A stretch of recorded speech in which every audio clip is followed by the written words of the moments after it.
Grabar. Están siendo ustedes grabados y el tema de hoy es el tema de interpretación según la realidad económica. Recuerden que en la última clase habíamos visto los temas de eficacia e interpretación, hasta dónde llega la norma, cuál es su eficacia en el tiempo y en el espacio. Y en segundo lugar, cuáles son las normas de interpretación.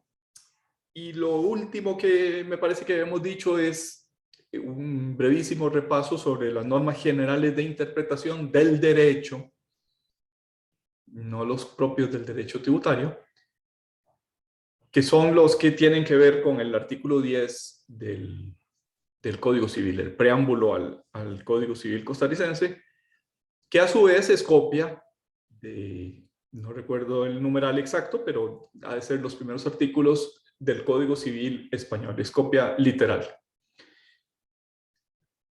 Lo que vamos a hacer hoy es un poquito diferente. Vamos a ver las normas de interpretación según la realidad económica, que esta es una expresión, está puesta entre comillas porque no utiliza el artículo 8 del Código Tributario Costarricense, no utiliza esa expresión. Pero es una expresión bastante usual en Costa Rica y bastante usual en la doctrina. Quizás nos convenga hacer comparaciones con otras ramas del derecho y también, sobre todo, poner ejemplos de lo que quiere decir ese artículo 8 y también el artículo 13 del Código de Normas y Procedimientos Tributarios, porque la mera lectura de ese artículo 8 se puede volver un ejercicio un poco árido, un poco difícil de saber sus alcances. Entonces, la primera, les recuerdo que pueden interrumpir en cualquier momento, ¿verdad? Lo que quieran decir, bienvenidos. O también pueden contradecir lo que diga el profesor. O cuestionar, en fin, lo que les parezca mejor. La primera comparación que se me ocurre es que la interpretación según la realidad económica del derecho tributario es muy similar, tiene puntos de encuentro con el contrato realidad, el método de interpretación del contrato realidad propio del derecho de trabajo. Esto es la realidad económica. En materia tributaria siempre estamos hablando de un tema económico. La realidad se impone sobre el texto del acuerdo, del contrato, de la convención entre particulares. Esa afirmación tan genérica pues tiene muchos asteriscos que ahora vamos a ir intentando dilucidar. Pero partamos de un ejemplo. Suponiendo que yo contrato a alguno de ustedes, dijéramos contrato a Luis, lo contrato laboralmente. ¿Te parece, Luis, que te contrate? Sí, claro. Claro, Bueno, ¿cuánto querés de sueldo? sí, profe, va a depender, ¿verdad? De la oferta y demanda del puesto. Pero Bueno, digamos que tráteme bien, tráteme vas a bien. trabajar 6 horas diarias, de lunes a viernes. ¿Qué más? ¿Vas a usar tu propio vehículo? ¿Tenés vehículo o no?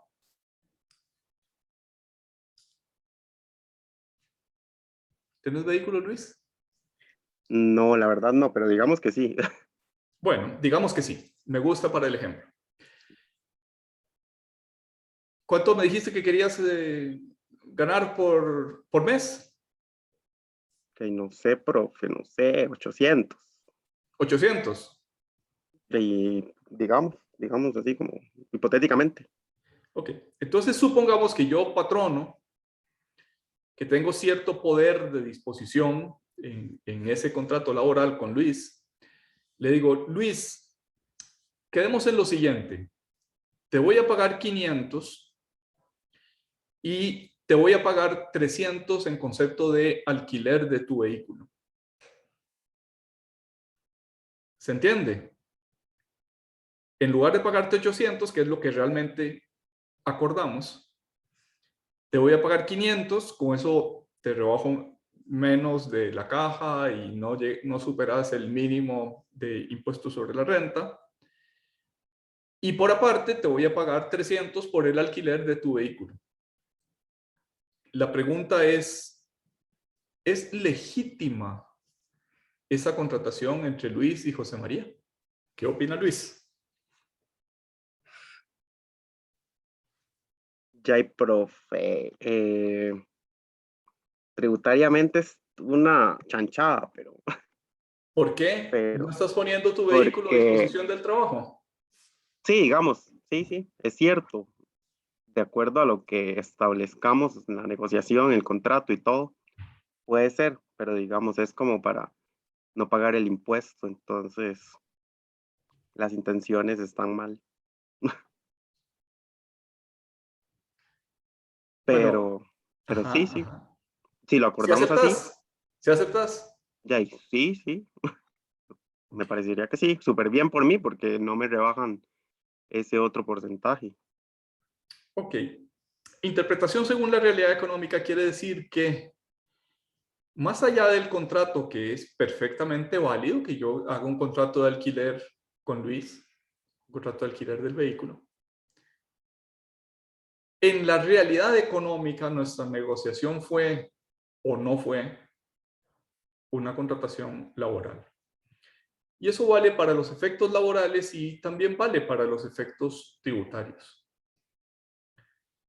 Ahora, ¿cómo distinguir los contratos reales a pesar de que tengan beneficios fiscales respecto de los contratos que no son reales, que son solo para obtener un beneficio fiscal? ¿Se entiende el planteamiento? ¿Se entiende lo que queremos dilucidar?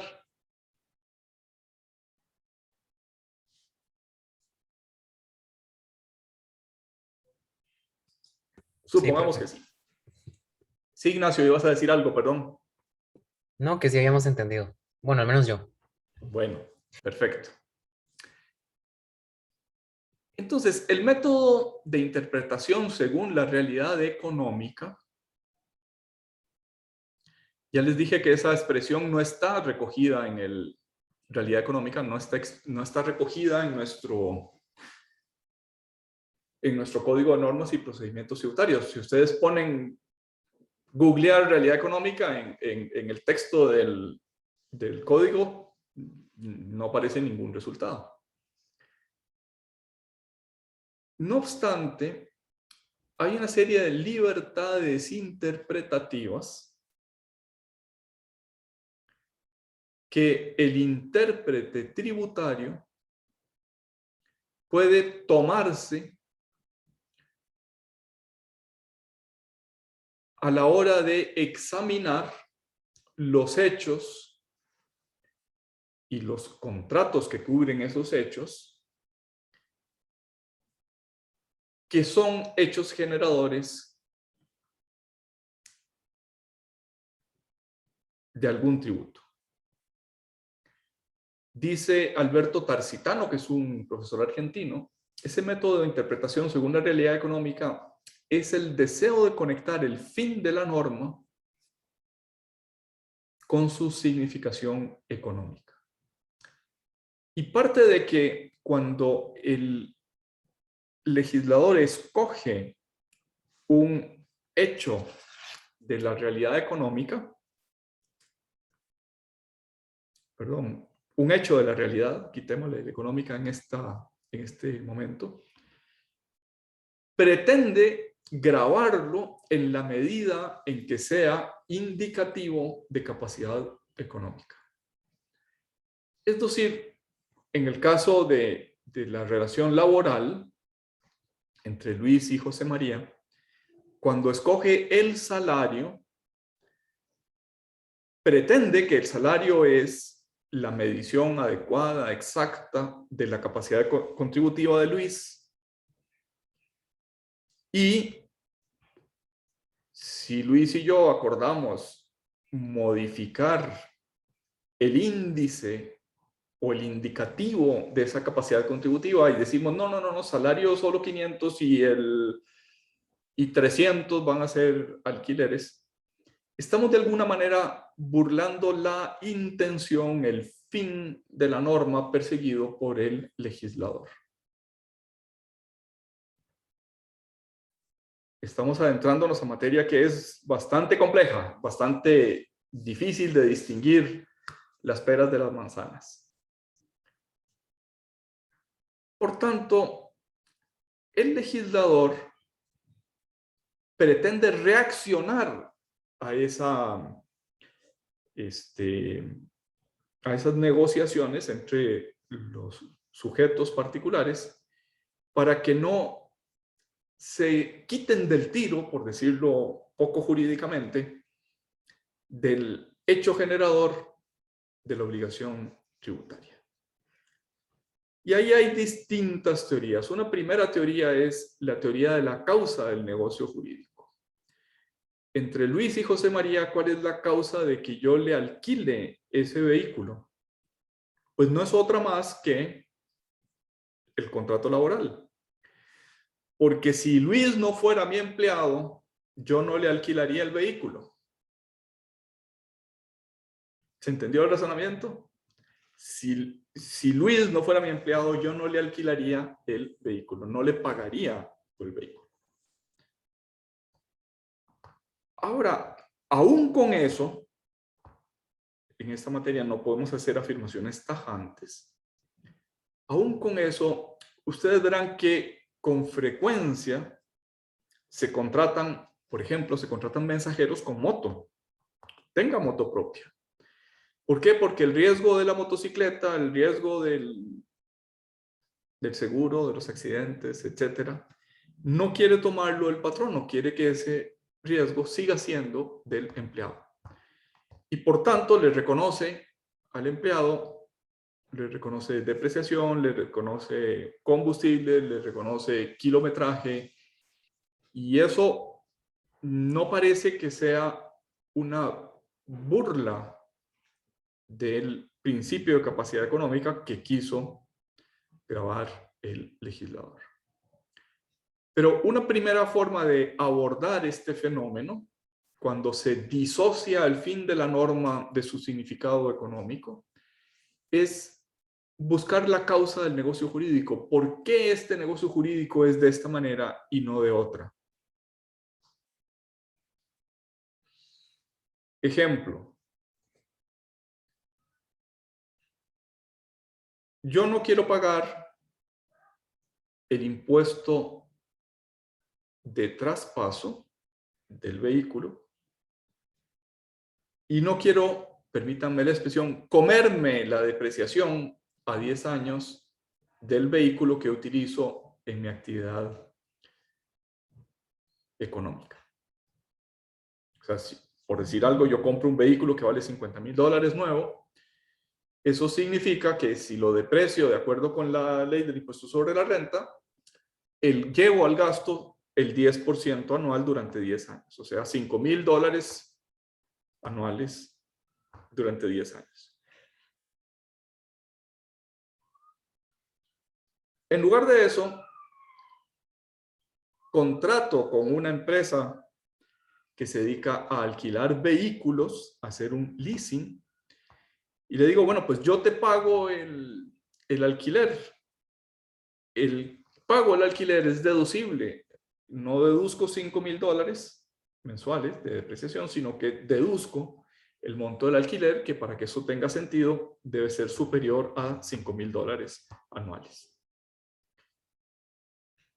Y no pago el impuesto de traspaso.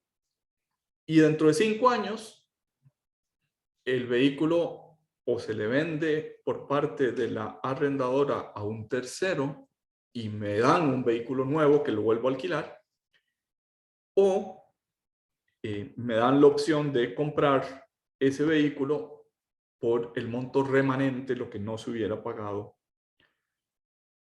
en, digamos, a cuenta de la adquisición de la parte del alquiler que es realmente amortización de la compraventa.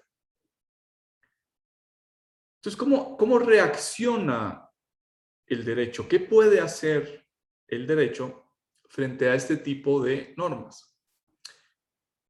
La primera cuestión es que es decidir si es legítimo o no es legítimo tomar el arrendamiento de ese vehículo, el leasing de ese vehículo, o si eso es un disfraz de una compraventa. Si económicamente es lo mismo que yo tenga el vehículo arrendado a que lo tenga en propiedad. Tengo que ir a la causa de ese negocio jurídico. Y hay algunas normas que provienen sobre todo del área contable para hacer esta distinción. Por ejemplo, si el plazo del arrendamiento supera el 85% de la vida útil del vehículo, entonces eso es compraventa, no es alquiler. Si las cuotas obligatorias de alquiler, es decir, si yo no me puedo salir sin pagar del alquiler, sin pagar un sobreprecio, una multa, un recargo, si las cuotas obligatorias de alquiler más esas cuotas obligatorias por castigo, por penalidad, por recargo, superan el 90% del valor del vehículo, traído a valor presente neto en el momento en el que se hace el análisis. O bien, si las cuotas sin ser obligatorias, cuando se ejerce la opción o se deja de ejercer la opción, dejan de tener racionalidad económica. ¿Con esto qué quiero decir? Si el vehículo todavía camina, todavía funciona y funciona razonablemente bien, y dijéramos que el valor de rescate son $1,000 cuando termino el leasing, pero ese mismo vehículo, si yo lo pongo en CR Autos, voy a obtener $15,000.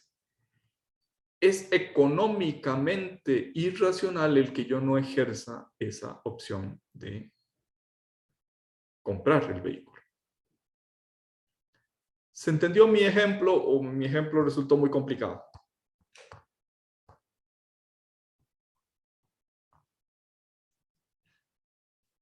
¿Alguien que quiera comentarlo?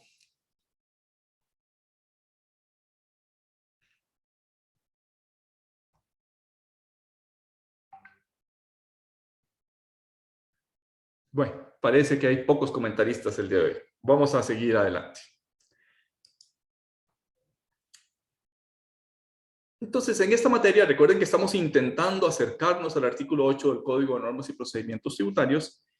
Debemos distinguir claramente en distintos conceptos o herramientas conceptuales que debemos tener siempre presentes. La primera distinción es entre evasión y elusión. ¿Qué es evadir el impuesto? Es cuando yo estoy obligado y por algún ardid engaño o simplemente porque no me da la gana, no lo pago. Evasión es si yo contrato a Luis y la realidad es que le voy a pagar 800,000 colones, pero declaro en la planilla que le estoy pagando 500. Hay una diferencia entre los documentos y la realidad. Hay una mentira, hay un animus de engañar al que revise la planilla. En cambio, elusión es, ante dos posibilidades de conseguir el mismo resultado económico, escoger aquella que siendo legítima, aquella que siendo válida, no tenga la misma carga tributaria, tenga una menor carga tributaria.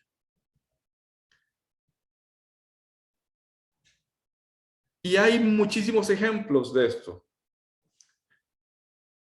Eludir no es ni legal ni moralmente reprobable. Evadir es tanto moral como legalmente reprobable. No nos vamos a meter con la moralidad porque este es un curso de derecho, no es un curso de ética. Pero hay una clara diferencia, hay una línea roja, dijéramos, entre evasión y elusión. En la evasión voy directamente contra mi obligación. Y para ello no declaro lo que tenía que declarar o declaro falsamente.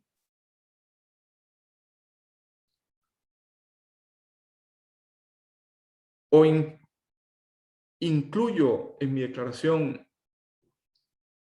documentos que son falsos, como dicen los argentinos, documentos que son truchos.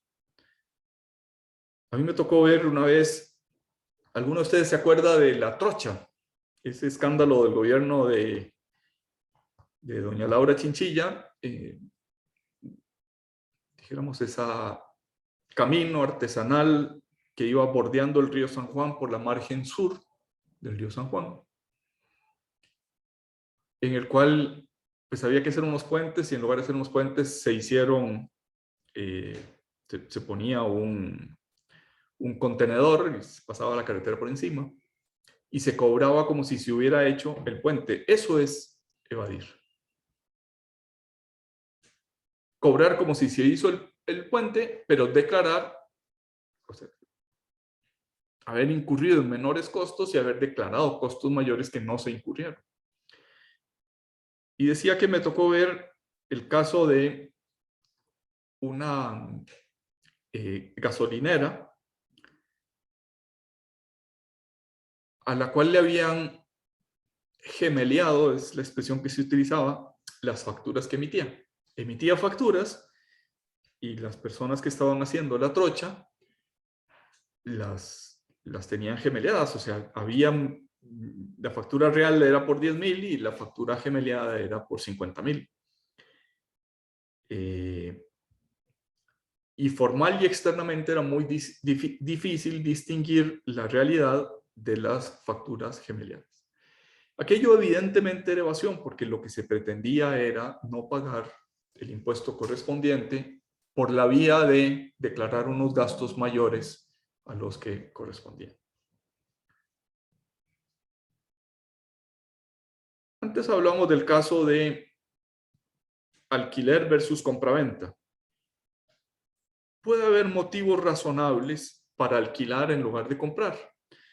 Por ejemplo, si yo gano una licitación para hacer, de nuevo, la carretera de la Trocha, y yo quiero, o sea, sé que es una licitación que va a durar 6 meses, pues no tiene mucho sentido que yo compre unos tractores que dentro de 6 meses ya no voy a utilizar para nada. Es preferible que los tome en arrendamiento. Ese es un motivo económicamente válido. Por tanto, no podría el inspector fiscal cuestionar la racionalidad económica, esa interpretación según la realidad económica. No podría el auditor cuestionar la racionalidad económica de esa decisión. Otro concepto es el concepto de economía de opción.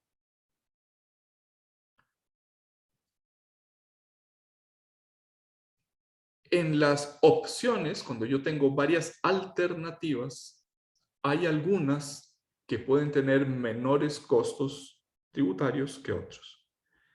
Una economía de opción consiste en escoger entre las opciones válidas, entre todas las posibilidades válidas, escoger aquella que tenga menor costo fiscal. Ejemplo, dice la ley del impuesto sobre la renta que si yo, mi único ingreso es por alquiler, por arrendamiento, digamos, de una casa, de un apartamento, etcétera, me corresponde el impuesto sobre los alquileres, sobre los arrendamientos, que recibe el nombre de rentas inmobiliarias. Pero dice la propia ley que si yo tengo contratado una persona y la tengo en la caja para esa actividad económica, tengo el derecho de no tributar en rentas de capital inmobiliario, sino tributar en impuesto a las utilidades. Tengo el derecho reconocido en la propia norma. Por tanto, es una economía de opción el que yo escoja entre esas dos posibilidades aquella que tiene menos costos tributarios, o digámoslo más francamente, aquella en la que pague menos impuesto. Es una decisión que el legislador tomó, el que yo pueda tener esa legítima opción.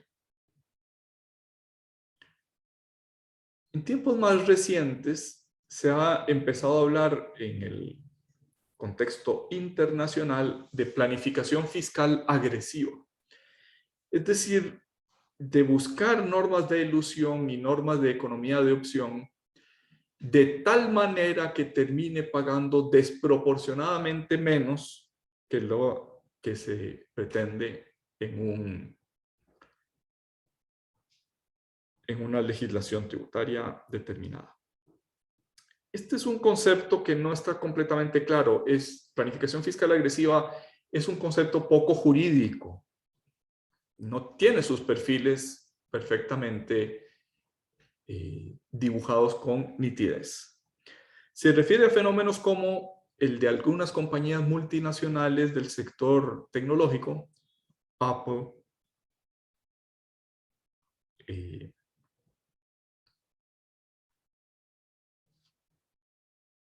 voy a poner un ejemplo que ya no existe, pero que si ustedes lo buscan, el doble sándwich irlandés o el doble sándwich holandés, el de Irlanda o el de Holanda, que consistía en que una compañía tecnológica ponía todas sus licencias para ventas fuera de los Estados Unidos, las ponía en las Islas Vírgenes Británicas o en algún paraíso fiscal típicamente del Caribe.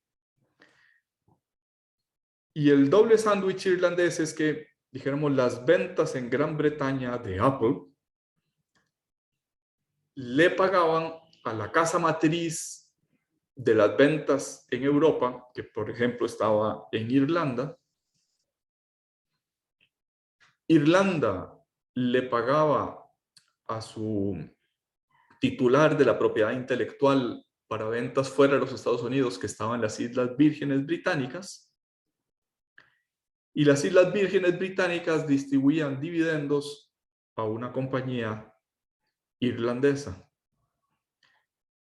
Entonces, por las normas de cada una de estos movimientos, Gran Bretaña le pagaba prácticamente el 100% de sus costos a Irlanda, es decir, en Gran Bretaña no había impuesto que pagar, los ingresos menos los gastos terminaban en cero, o muy cerca de cero. Irlanda declaraba los ingresos recibidos de Gran Bretaña, pero a su vez declaraba gastos de propiedad intelectual hacia las Islas Vírgenes Británicas, y las Islas Vírgenes Británicas recibían los pagos de propiedad intelectual por las normas propias de las Islas Vírgenes Británicas, eran ingresos obtenidos fuera del territorio de las Islas Vírgenes, los declaraba exentos de impuestos en las Islas Vírgenes. Entonces, noten que no pagó impuestos o pagó muy poco en Inglaterra, no pagó o pagó muy poco en Irlanda, no pagó o pagó muy poco en las Islas Vírgenes Británicas, y las Islas Vírgenes Británicas a su vez le pagaban dividendos a una sociedad irlandesa que, como los obtenía por operaciones fuera de Irlanda, también entraban exentos a Irlanda. Y finalmente Irlanda los distribuía a los accionistas que compraban acciones en bolsa de Apple. Entonces, ¿por qué se llama eso una planificación fiscal agresiva? Porque haciendo uso de las normas de cada uno de los países, terminaban por no pagar impuestos o pagar una suma ínfima y ridícula de impuestos en comparación con lo que pagaban en general los ingleses, o en general los irlandeses, o en general los estadounidenses que habían hecho esas inversiones en la Bolsa de Valores de Nueva York. Esa planificación fiscal agresiva, dijéramos, es un enano de este cuento, pero al mismo tiempo es un enano de otro cuento. Es objeto de una reacción a nivel de OCDE y a nivel de los países del llamado primer mundo para defenderse de esas planeaciones fiscales agresivas. Pero dijéramos que es un concepto que quisiera que tuvieran presente, pero que en realidad no vamos a examinar porque es poco jurídico y porque tiene pocos puntos de encuentro con la legislación costarricense. Está ahí, pero vamos a hablar muy poco de ese concepto. La importancia de estas diferencias no puede ser mayor. La evasión es un delito, la elusión o la economía de opción es una escogencia legítima de parte del contribuyente. No es lo mismo una conducta que es delito que una conducta que no solo no es delito, sino que está expresamente permitida por la norma. Adelante, Carlos. Gracias, profe. Quería comentarle un caso que recién ayer veía en la Deutsche Welle y que tal vez, bueno, justo en este contexto de planificación fiscal agresiva, ¿verdad? El tema de la evasión, que me surgía esa primera duda, ¿verdad? Sobre si son ya formalmente actividades consideradas como delitos. Ya lo acaba de responder, pero es el caso de Cum-Ex en Alemania. No sé si lo ha escuchado o... No, dale, contanos. Me parece bastante interesante, es súper reciente, no en el sentido de la investigación, que sí está como llevándose a cabo en Colonia desde 2010, pero que sí hicieron ya publicación formal y me pareció, ¿verdad? Es como si fuera una película el asunto. Básicamente, a través de una serie de medidas por eso le pregunto si califican como planificación fiscal agresiva, una serie de medidas que toma un bufete, uno de los mayores bufetes, digamos, uno de los bufetes tributarios más grandes de Alemania, comienzan a llevar a cabo un método que, bueno, yo creo que me supera, ¿verdad?, en las capacidades para poder explicar, pero básicamente este bufete incide también hasta, no solo en la parte de la creación de la norma, sino en espectros académicos, es decir, que el bufete le paga a expertos en derecho tributario para que tomen un posicionamiento, ¿verdad? Y que le den una validez no solo, digamos, dogmática, sino también que tenga implicaciones en la legislación, es decir, que los mismos legisladores puedan fundamentar el método que ellos están aplicando para buscar un beneficio tributario, ¿verdad? A través de la legislación. Es el caso Cum-Ex y lo pongo ahí para que quien tenga interés pueda ahondar un poco más, pero pero me preguntaba si tal vez había escuchado al respecto y al mismo tiempo si eso calificaría como una planificación fiscal agresiva, porque se muestra, digamos, que hay un ánimo criminal, ¿verdad? Se demuestra, de hecho, que hay un ánimo criminal por parte de ese bufete principal, de esos expertos tributarios, en incidir sobre un, digamos, sobre una realidad económica, ¿verdad? Que al final a ellos les trae mayor beneficio. Es decir, terminan pagando no solo menos impuestos, sino que tienen ciertos beneficios incluso a nivel tributario de esos pagos. Ellos como que crean un perfil falso, ¿verdad? Y de ese perfil falso, uno de los dos tributan, es como si fuera un holograma. Digamos, uno de los dos tributa, pero los dos sacan beneficio del pago oportuno de los impuestos, y ahí es donde está justamente el delito, según lo que prueba la fiscalía. Entonces, para que lo tengan ahí digamos, en cuenta como un caso que tal vez pueda ser de planificación fiscal agresiva. Ok, nos lo compartís por dónde, por el Sí, chat.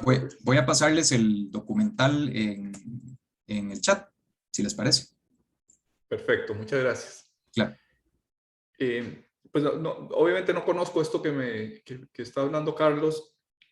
Me hace relación, pero puede que sea cuentos diferentes, con el tema llamado de asimetrías híbridas. Asimetrías híbridas es que en el país A, el mismo documento se trata de una manera y en el país B se trata de una manera diferente. Por ejemplo,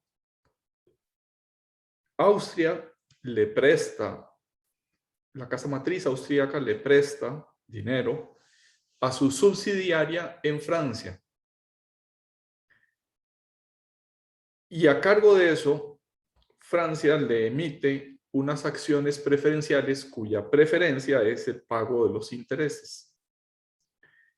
Entonces es posible que Francia considere que esos rendimientos de sus acciones preferentes sean intereses, por tanto es un gasto deducible para Francia, pero que la legislación austríaca diga esto no son intereses, sino que son dividendos y como son de otro país de la Unión Europea, están exentos de impuestos.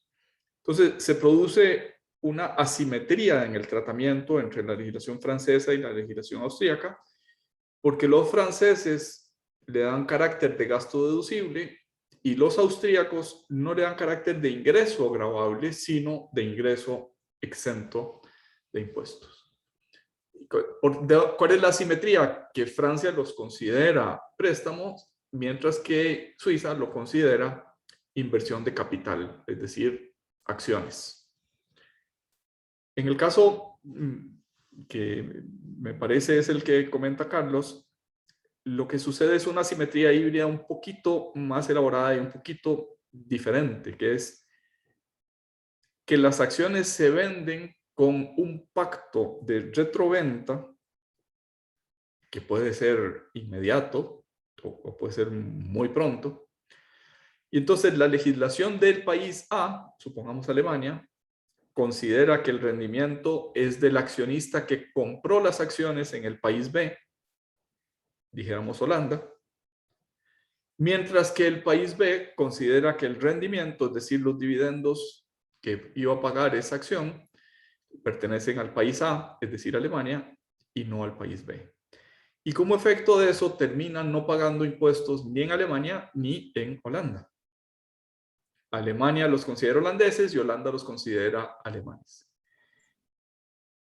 Y claro, si yo soy el dueño de las acciones y hago el pacto de retroventa, digamos que yo soy el alemán y hago el pacto de venta con retroventa, supongamos que lo hago con Jessica, que creo que nunca le he usado de ejemplo, ¿verdad, Jessica? Te vendo las acciones. Sí, Jessica. No, profe, que le estaba diciendo que no me había usado de ejemplo. Bueno, te vendo las acciones, ¿las quieres comprar?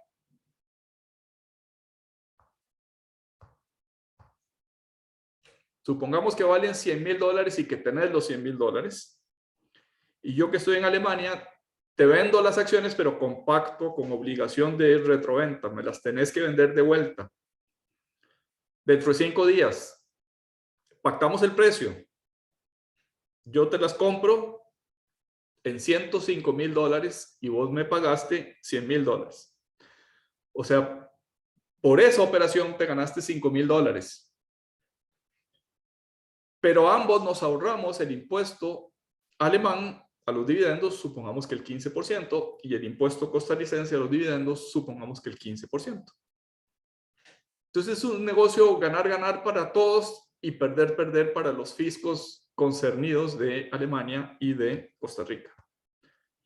Ese me parece que es el caso de la asimetría que nos está mencionando Carlos, o que menciona el artículo de Carlos. Como no lo he leído, pues no quiero añadir más que esta mera elucubración, pero es una diferencia de trato entre dos legislaciones. Y hay bufetes muy especializados, y eso es planificación fiscal agresiva, muy especializados en buscar legislaciones que tengan este tipo de loops o de puntos negros, puntos ciegos de la legislación tributaria cuando hay dos jurisdicciones o dos países intervinientes. Pasemos a nuestro artículo 8. Todo lo que hemos dicho hasta ahorita era introducción para llegar a este punto. Notemos que el artículo tiene 3 párrafos. Cada párrafo,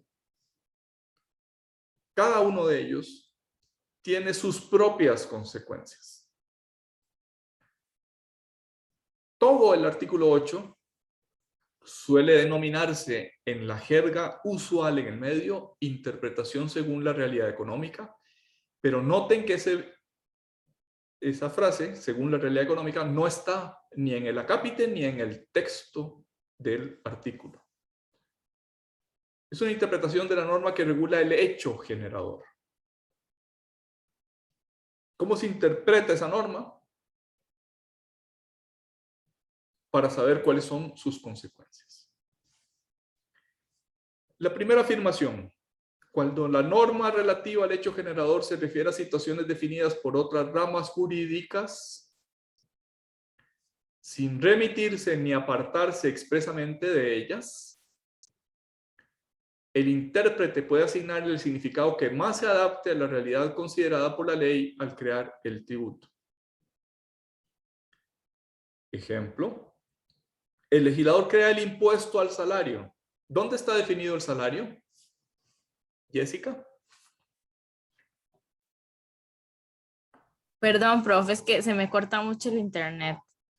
¿Cuál rama del derecho regula el salario? La laboral. Ok. Cuando la norma relativa al hecho generador, impuesto al salario, se refiere a situaciones definidas por otras ramas jurídicas, salario definido por la rama laboral, sin remitirse ni apartarse de ellas, sin remitirse ni apartarse del derecho laboral, el intérprete puede asignarle el significado que más se adapte a la realidad considerada por la ley al crear el tributo. ¿Qué quiere decir esa frase sin remitirse ni apartarse? El legislador que crea el impuesto al salario puede decir el salario según el derecho laboral, se remite expresamente. El aguinaldo según el derecho laboral estará exento. Estará exento hasta 3 veces el mínimo de aguinaldo previsto en el Código de Trabajo. ¿Qué quiere esto decir? Que hay una remisión expresa. Si se remite, el intérprete también tiene que remitirse, no puede apartarse de la remisión. También puede el legislador tributario apartarse expresamente de la norma definida por otra rama jurídica. Por ejemplo, en materia de comisiones, la comisión para el derecho laboral es una típica remuneración laboral. La comisión sobre las ventas, por ejemplo. Pero el artículo 35 de la Ley del Impuesto sobre la Renta dispone que en las comisiones, cuando para obtenerlas haya que incurrir en gastos,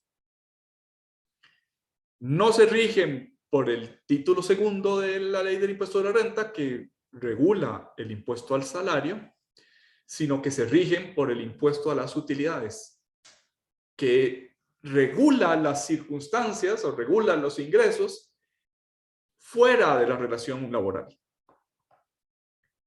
Ejemplo, el comisionista para el derecho laboral se rige por el derecho laboral.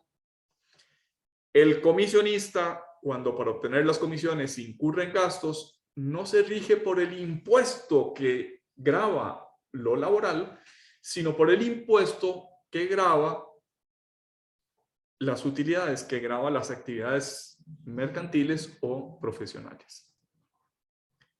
Es decir, el legislador puede apartarse expresamente de la norma definida por otra rama del derecho solo a los efectos tributarios.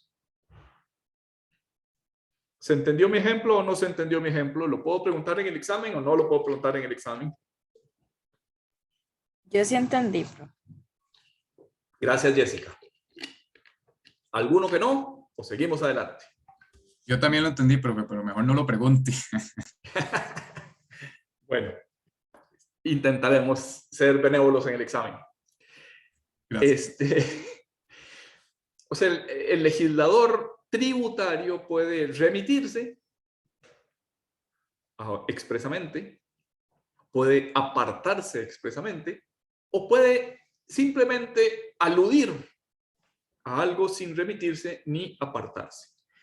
Solo en este último supuesto, cuando ni se remite ni se aparta expresamente, entonces el intérprete está autorizado para buscar el significado que más se adapte a la realidad considerada por la ley al crear el tributo.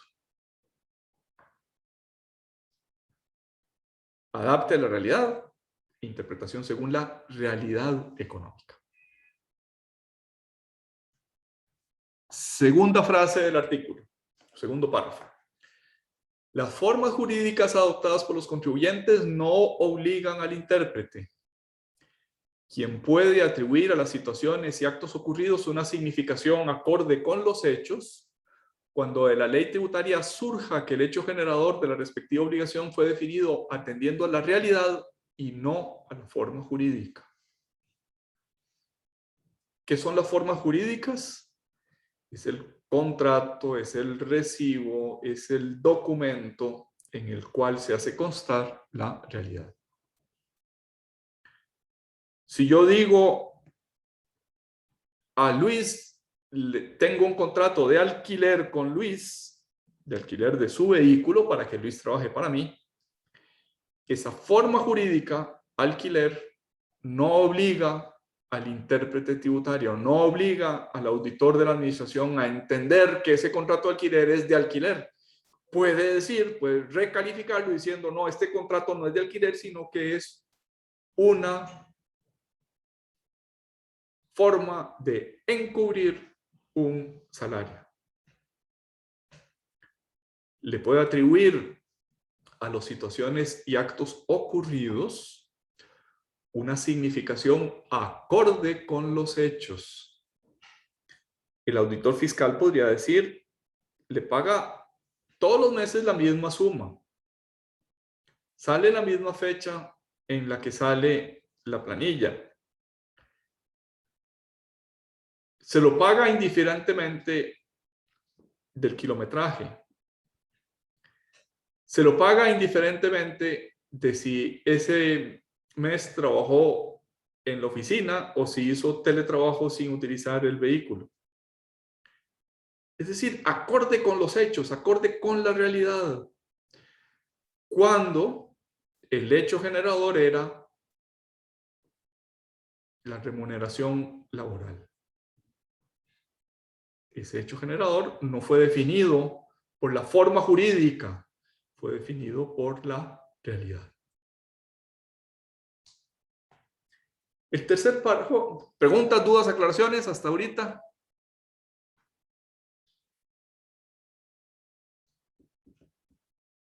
No, señor. Gracias, Eliana. El tercer párrafo regula algo un poquito distinto, las formas jurídicas manifiestamente inapropiadas.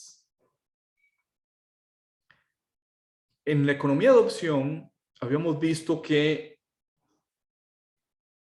el que realiza la actividad puede ejercer A o B, puede escoger la forma jurídica A, puede escoger la forma jurídica B.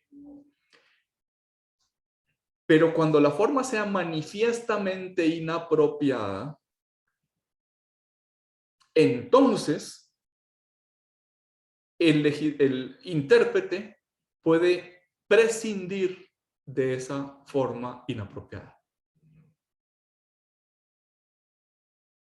¿Qué es una forma inapropiada? Bueno, pues ahí se tiran los litigantes los platos a la cabeza, pero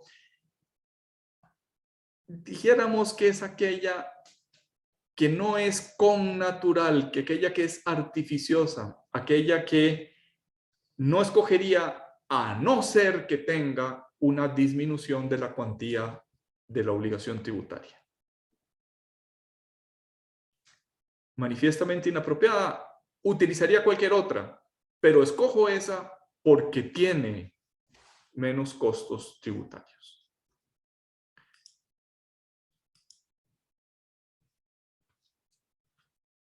Estas normas que acabamos de leer, el artículo 8 y otras que están en el artículo 12, en el artículo 13, suelen recibir el nombre genérico de normas antielusivas. Son normas para combatir el fenómeno de la elusión. Mientras que el fenómeno de la evasión se combate sobre todo por normas penales, el fenómeno de la elusión se combate sobre todo por este tipo de normas. Que dice el primer párrafo del artículo 8, el legislador puede apartarse de los conceptos de otras ramas del derecho. ¿Qué dice el segundo párrafo? La forma jurídica adoptada por el contribuyente no obliga a la administración tributaria. Dice al intérprete, pero se sobreentiende que es el intérprete de la administración tributaria. Y en tercer lugar, las formas manifiestamente, evidentemente, constatablemente inapropiadas, cuyo fin sea el ahorro fiscal, pueden ser desconocidas por la administración tributaria. Algunos conceptos en nuestra jurisprudencia, dice este fallo del 2009 de la Sala Primera de la Corte Suprema de Justicia. Elusión, en su acepción más amplia, consiste en evitar que se desplieguen total o parcialmente los efectos del hecho generador, utilizando mecanismos alternos que eviten que éste se configure. Ello con la finalidad de evitar o reducir el pago del tributo. Cabe destacar que una de sus características determinantes es que las figuras jurídicas utilizadas son legales en sí mismas. No son ilegales. Si fueran ilegales, estaríamos en el campo de la evasión. En la elusión no violo ninguna norma. En la evasión violo la norma. Lo anterior responde a una de las particularidades del derecho tributario en la medida en que su objeto es la imposición de tributos a la capacidad económica, la cual se desarrolla en términos generales de acuerdo a figuras propias de otras ramas del derecho. Compraventa, derecho civil; compraventa, derecho mercantil; salario, derecho laboral; contratación administrativa, derecho público; capacidad económica casi siempre tiene como objeto un contrato regulado por alguna rama del derecho que no es la tributaria. La tributaria solo se refiere a las consecuencias económicas. Sigue diciendo ese fallo de la Sala Primera de la Corte. Debe distinguirse que la elusión puede ser legítima, conocida también como economía de opción, o ilegítima, la cual hace referencia al uso que comúnmente se le asigna.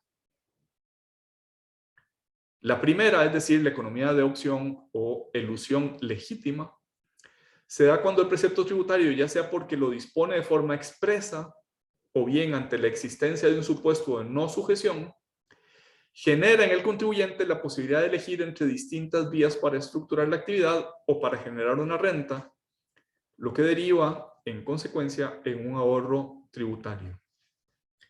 Ejemplo, tengo rentas por alquiler, rentas de capital inmobiliario, y la ley me da la opción de tributar en el régimen de rentas o en el régimen de utilidades. ¿Con qué criterio escojo una u otra? ¿Dónde pago menos impuestos? ¿Dónde tengo menos costos tributarios? Ese es un ahorro tributario legítimo, es una economía de opción, es una elusión legítima. También podría suceder que yo tenga mi dinero en la Bolsa de Valores de Costa Rica y los rendimientos generan un interés grabado con un 15% de intereses en bolsa. Pero también podría yo decidir, como inversionista, mover esas inversiones a otro país que tenga un tratamiento tributario más beneficioso.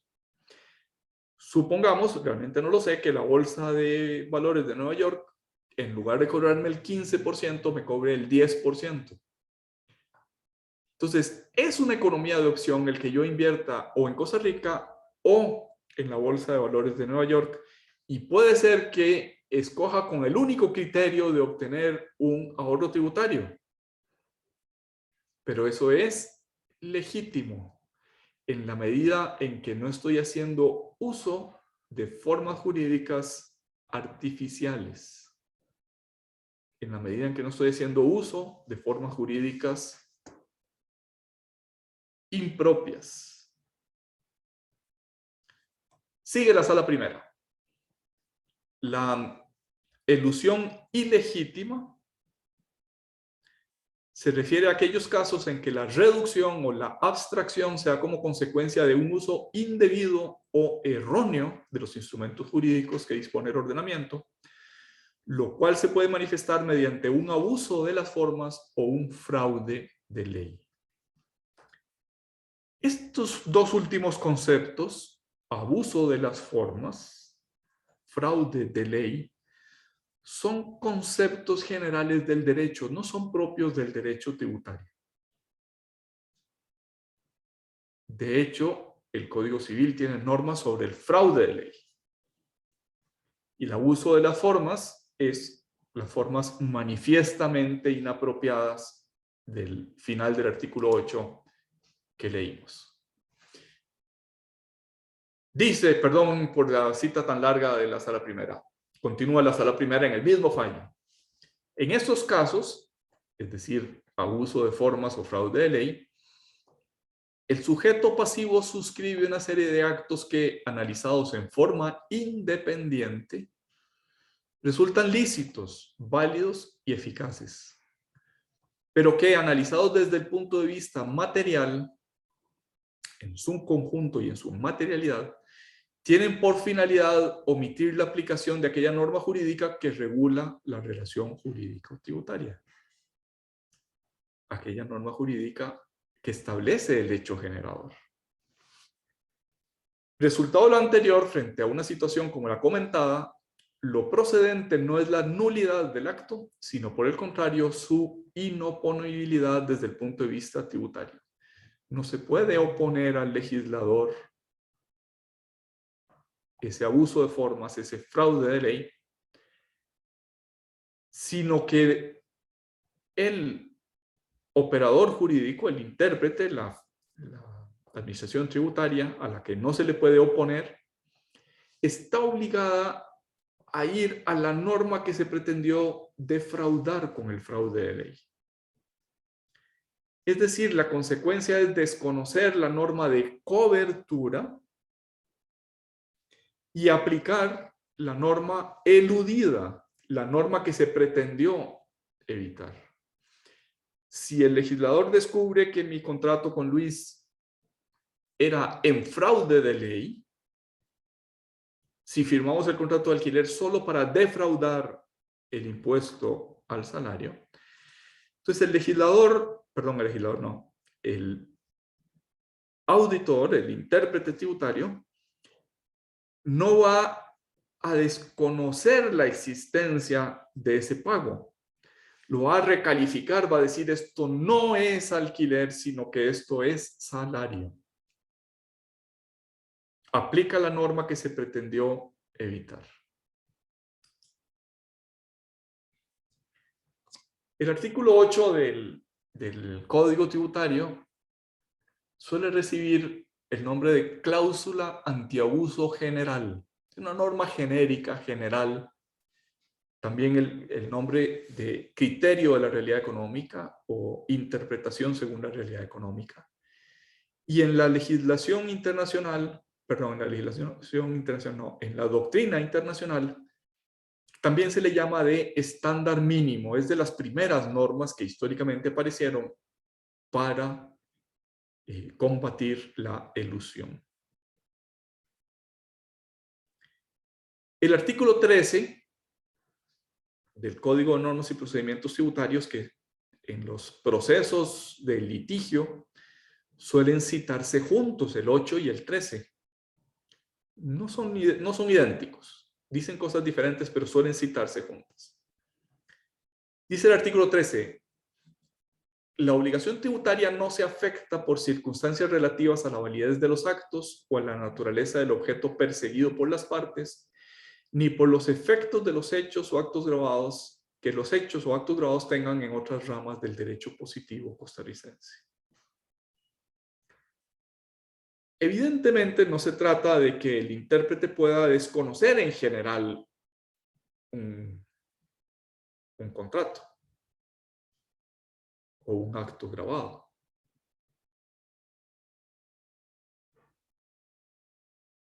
Simplemente que esas circunstancias relativas a la validez o a la naturaleza perseguida por las partes no afectan la definición de hecho generador en el derecho tributario costarricense. La obligación tributaria permanece. Supongamos que yo le vendí mi automóvil. ¿A quién le iba a vender mi automóvil? ¿A Jessica otra vez? Le iba a vender mi automóvil a Jessica. Y resulta que Jessica demuestra en los tribunales esa compraventa fue nula. ¿Por qué razón? Pues porque había vicios ocultos en el vehículo o porque hubo algún vicio en la conformación de la voluntad, etc. Pues bien, aunque se declare nulo ese contrato, el hecho generador ya se produjo. No se ve afectado por la validez de ese contrato. En el 2016 se añadieron varias normas, entre ellas el artículo 12 bis del Código de Normas y Procedimientos Tributarios, que recibe el nombre de cláusula antielusiva general. Recuerdan que el artículo 8 recibe ese nombre también, cláusula antiabuso general. Cláusula antielusiva general es el acápite de ese artículo 12 bis. Cuando se realicen actos que en lo individual o en su conjunto sean artificiosos o impropios para la obtención del resultado conseguido, las consecuencias tributarias aplicables a las partes que en dichos actos hayan intervenido serán las que correspondan a los actos usuales o propios para la obtención del resultado que se haya alcanzado. Si leemos este párrafo y lo leemos a continuación del tercer párrafo del artículo 8, veremos que en realidad dicen lo mismo. El artículo 8, tercer párrafo, permite desconocer las formas jurídicas impropias y el artículo 12 bis permite desconocer los actos que sean artificiosos o impropios en relación con la finalidad perseguida. ¿Qué es lo que dice la norma?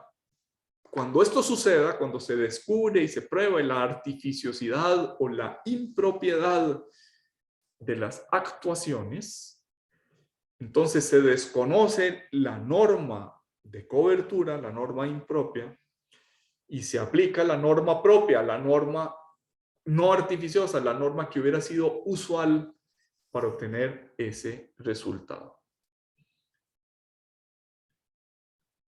Añade el segundo párrafo de este artículo 12 bis que esa posibilidad de desconocer la norma de cobertura para aplicar la norma usual o norma propia solo se aplicará, únicamente se aplicará, cuando el acto artificioso o impropio no produzca efectos económicos o jurídicos relevantes, a excepción del ahorro tributario.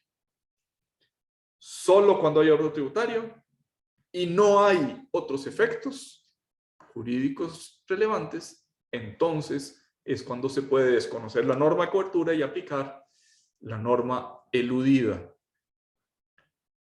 Esto tiene consecuencias en los supuestos de simulación. Cuando yo simulo A y la verdadera naturaleza es B. Tiene implicaciones directas en la aplicación de sanciones. Las multas son más graves cuando hay simulación que cuando no la hay. Y de alguna manera, este artículo 12 bis no solo reproduce el artículo 11 del modelo de código tributario para América Latina del CIAT, del Centro Interamericano de Administraciones Tributarias, es copia de ese, sino que también reproduce el artículo 6 de BEPS. BEPS es un proyecto de la OCDE para contrarrestar la erosión de bases imponibles. Y el artículo 29 del modelo de código de la OCDE para los convenios de doble imposición. El artículo 20 del Código Civil regula el fraude de ley. Noten que esta es materia muy parecida a lo que venimos hablando del fraude de ley tributaria. Los actos realizados al amparo del texto de una norma que persigan un resultado prohibido por el ordenamiento jurídico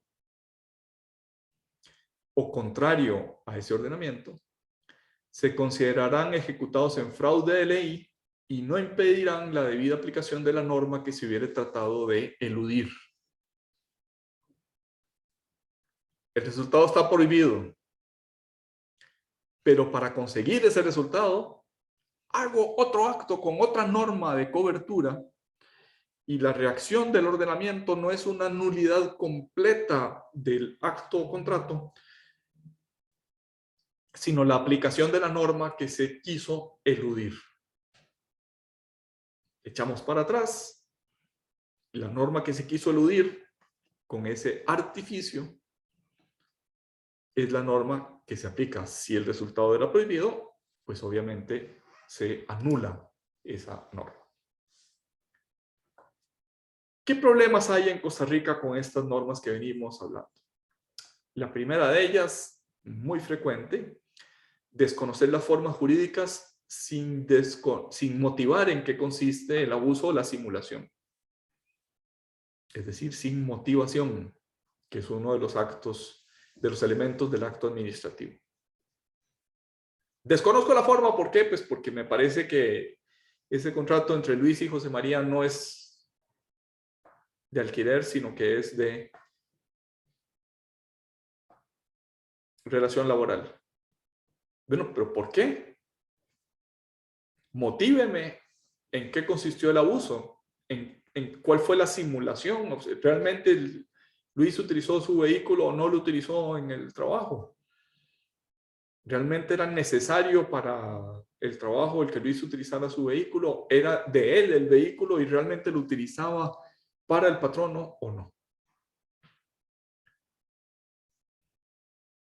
Eso que sucede en general en Costa Rica, la doctrina no lo acepta de ningún modo. La doctrina establece la obligación estricta de justificar la recalificación por parte del fisco.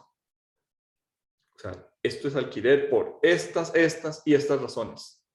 O no, no es alquiler, sino que es salario por estas y estas razones, pero hay que motivarlo. O sea, no es una facultad de a ver a qué le parece al intérprete.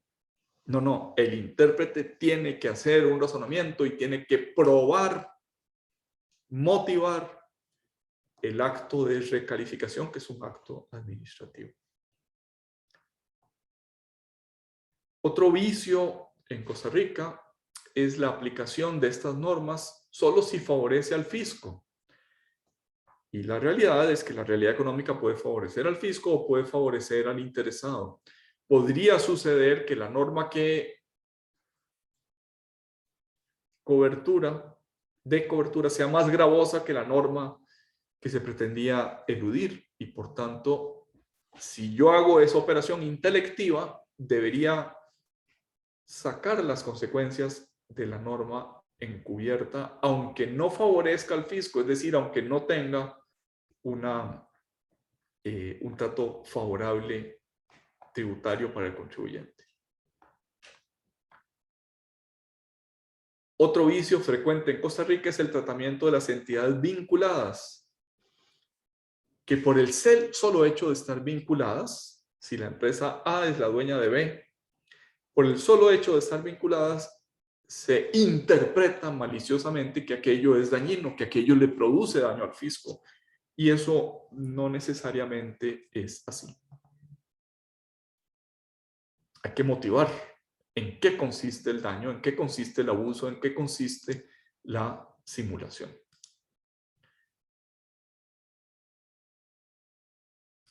Y vamos a dejarlo por ahí. Regresamos en 10 minutos, si les parece.